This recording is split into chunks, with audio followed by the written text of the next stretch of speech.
ఇవాల్టి ఆహ్, మార్నింగ్ న్యూస్‌లో ఒక కీలకమైనటువంటి విషయాన్ని మీతో చర్చించాలనుకుంటా ఉన్నాను.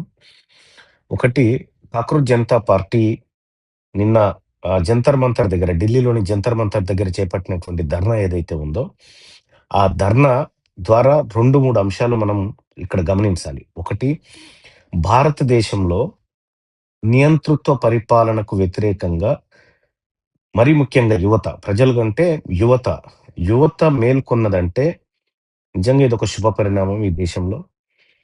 భారతదేశంలో మనందరికీ తెలుసు, మోడీ ప్రభుత్వం వచ్చిన తర్వాత జరిగినటువంటి అరాచకం.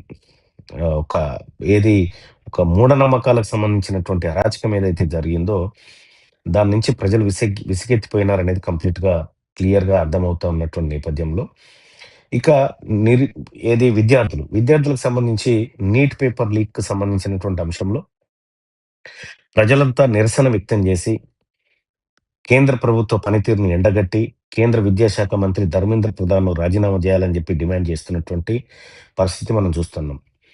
దీనిలో భాగంగానే పుట్టుకొచ్చినటువంటిది కాక్రోచ్ జనతా పార్టీ. ఈ కాక్రోచ్ జనతా పార్టీ అనేటువంటి ఆన్‌లైన్ పార్టీ ఏదైతే ఉందో, సీరియస్ పొలిటికల్ యాక్షన్‌లోకి దిగింది. ఢిల్లీలోని జంతర్ మంతర్ దగ్గర జరిగినటువంటి ధర్నా కార్యక్రమానికి వేలాది మందిగా యువత రావడం, భారతదేశంలో భవిష్యత్తు రాజకీయాలను మార్చేటువంటి దిశగా యువత అడుగులేస్తుందని చెప్పుకోవడానికి ఇది ఒక ఆహ్, బలమైనటువంటి సంకేతంగా కనిపిస్తుంది. ఇక్కడ గమ్మత్తు విషయం ఏందంటే, ప్రధానంగా మనలాంటి వాళ్ళు చర్చించుకోవాల్సిందేందంటే, సరే ఈ దేశంలో అన్నా హజారే లాంటి వాళ్ళు అంతకంటే ముందు ఉద్యమాలు చాలా జరిగినాయి. జరుగుతూనే ఉంటాయి. ఇంకా భవిష్యత్తులో కూడా జరుగుతాయి. ఇక్కడితో స్టాప్ గాదు. ఇక్కడితో ఎండ్ గాదు. కానీ ప్రధానంగా first time Godi media versus social media. నిన్న జంతర్ మంతర్ దగ్గర జరిగినటువంటి కార్యక్రమంలో చూస్తే, గోడీ మీడియా గో బ్యాక్ అని, Godi media Dalal go back అని రకరకాలుగా గోడీ మీడియాను ఒక రకంగా ర్యాగింగ్ చేసింది దేశ యువతంతా. సో, ఇక్కడ చాలా మీడియా సంస్థలు, అర్నబ్ గోస్వామి గాని, 'ఆజ్ తక్' గాని, హ్మ్, హ్మ్, ఏది హ్మ్, ఇండియా న్యూస్ గాని, ఇట్లా అన్ని ఛానల్‌లను చీల్చి చెండాడిరు అక్కడున్నటువంటి యువత. ప్రధానంగా నిన్న జరిగినటువంటి యుద్ధం ఏదైతే ఉందో, ధర్నా ఏదైతే ఉందో, ఆ ధర్నా కేవలం కేంద్ర మంత్రిని రాజీనామా చేయమనడమే కాదు, ఈ దేశంలో మీడియా అనుసరిస్తున్న పోకడలకు వ్యతిరేకంగా యువత గళం విప్పినటువంటి పరిస్థితిని చూస్తా ఉన్నాం. ఒక్కొక్క టీవీ యాంకర్‌లను అక్కడ వచ్చినటువంటి యువత ఓ రకమైనటువంటి ర్యాగింగ్‌కు దిగిర్రు. సో, మీ గోడి మీడియా గో బ్యాక్ అని జెప్పి, మా పేపర్‌లు లీక్ అయితే మీకు కనిపించలేదా? ప్రజా సమస్యలు మీవి గావా? అనేటువంటి విధంగా వాళ్ళని ఓ రకమైనటువంటి టార్చర్‌కి గురి చేసినాయి అని జెప్పి చెప్పుకోవచ్చు. సో, వాస్తవంగా జరగాల్సిందే ఇది. ఎందుకంటే, ఈ దేశంలో, మన దేశంలో ఉన్నటువంటి మీడియా పూర్తిగా మోడీ కనుసన్నల్లోకి, పెట్టుబడిదారుల చేతుల్లోకి వెళ్ళిపోయి, అవాస్తవాలను వాస్తవాలుగా, ప్రజా సమస్యలను పక్కకు గాలికొదిలేసి, నానా రకాలైనటువంటి ఒక దిక్కుమాలిన డిబేట్లు పెడతా ఉన్నాయి. అందుకోసమే ఇయాల భారతదేశంలో మీడియా వర్సస్ సోషల్ మీడియాగా మారిపోయింది. మరి ముఖ్యంగా ఇటీవల కాలంలో ఆహ్, కాక్రోచ్ జనతా పార్టీ గాని, లేకపోతే ధ్రువరాటి గాని, సోనం వాంగ్‌చుక్ గాని, లేకపోతే ఇంకా చాలామంది ఇన్‌ఫ్లుయెన్సర్సు ఆహ్ ఈ గోడి మీడియా ఈళ్ళు జేస్తున్నటువంటి అరాచకానికి వ్యతిరేకంగా చాలా రకాల ఎవిడెన్స్ తోటి ప్రజల్ని చైతన్యవంతం జేస్తా ఉన్నారు. ఇది గాకుండా మీరు జూస్తే రిపబ్లిక్ టీవీ దగ్గర నుంచి మొదలుపెడితే నిన్న మొన్న ఎన్‌డీటీవీని అదానీ గ్రూపు కైవసం జేసుకున్న వరకు. మొత్తం ఈళ్ళ లిస్టు చాలా పెద్దది. జీ న్యూస్ అయితే మొత్తం భారతీయ జనతా పార్టీ. ఇగ మీ అందరికి తెలుసు ఆ గుప్తా గారిది. ఇక జీ నెట్‌వర్క్ మొత్తం కంప్లీట్‌గా బీజేపీ కనుసన్నల్లో నడుస్తది. వీళ్ళకు ప్రజా ఉద్యమాలు, విద్యార్థుల సమస్యలు, నిరుద్యోగ సమస్యలు ఏమి పట్టవు. మోడీని జోకడం, మోడీని జోలబాడడం, మోడీకి వంతపాడడం ఈ మీడియాకున్నటువంటి అలవాటు. దాంతోటేమైంది, ప్రజల్లో విసుగొచ్చింది. ఒకప్పుడు ప్రభుత్వాలను ప్రశ్నించినటువంటి మీడియాను ఇలా ప్రజలు ప్రశ్నిస్తున్నటువంటి పరిస్థితికొచ్చింది. అంటే ఒక విస్ఫోటనం జరుగుతా ఉంది. మీడియా విస్ఫోటనం జరుగుతా ఉంది భారతదేశంలో.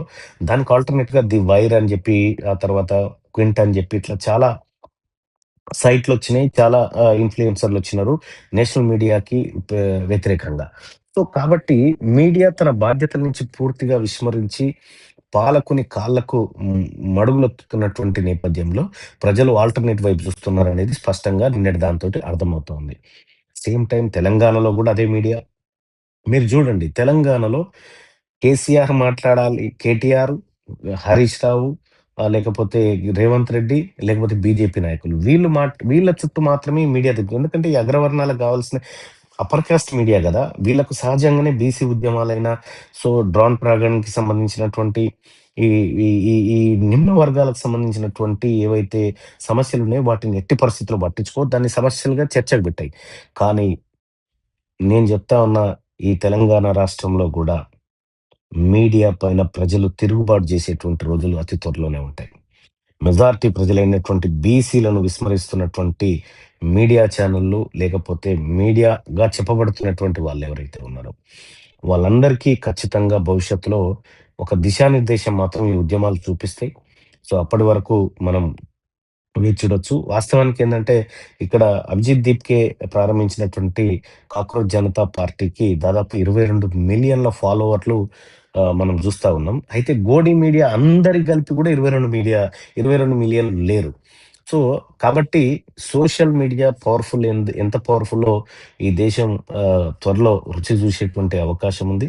సరే నిన్న వాళ్ళు ధర్నా జేసి ధర్మేంద్ర ప్రధాన్‌ను రాజీనామా జేయమని డిమాండ్ చేసిన నేపథ్యంలో ధర్నా వరకు ఊరుకొని, ధర్నా తర్వాత ఒక ఏది దేశద్రోహ కేసులు గూడా వాళ్ళ మీద పెట్టడం జరిగింది. ఎంత నీచంగా దిగజారింది భారతదేశంలో ప్రభుత్వం అంటే, నరి నరేంద్ర మోడీ ప్రభుత్వం నీచాతి నీచంగా అసలు అతను ఏ క్షణాన గూడా అతనికి అర్హతనే లేదు. అతనొక ఆహ్, ఏది హ్మ్, ఒక రకంగా జెప్పాలంటే ఒక చదువురాని సన్నాసి గనుక దేశాన్ని పరిపాలిస్తే ఎట్లుంటదో ఆ పరిస్థితి కనిపిస్తా ఉంది.